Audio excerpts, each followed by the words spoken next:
আলহামদুলিল্লাহ, মাশাআল্লাহ। দেখুন আমার ছাদ বাগানের 12 মাসি কাটিমন আম আমার হাতে দেখতে পাচ্ছেন, পাকা হলুদ টসটসে আম, এবং এদিকে রয়েছে ছোট্ট গুটি আম, এবং ওই দিকে দেখেন আরো কাঁচা আম ঝুলতেছে। তো এটাই হচ্ছে 12 মাসি আমের মজা। এবং আর একটা বিষয় দেখেন, এই যে দেখেন আমার হাতে পাকা আম, আর এই যে এই গাছে কি মুকুল, এই পাশে আরো মুকুল আছে, এই যে মুকুল বের হচ্ছে।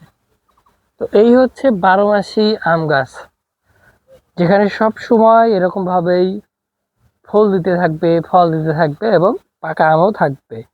মূলত এই আমটি 2-3 দিন আগে এটাকে গাছ থেকে সংগ্রহ করে বাসায় রেখে দেই, এবং 2-3 দিন পরে এই যেরকম একদম হলুদ হয়ে যায়।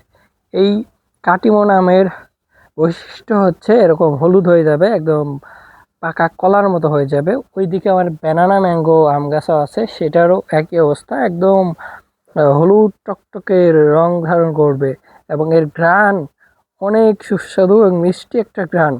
আপনি আম খাওয়ার চাইতে ঘ্রাণেই মুগ্ধ হয়ে যাবেন। মাশাআল্লাহ।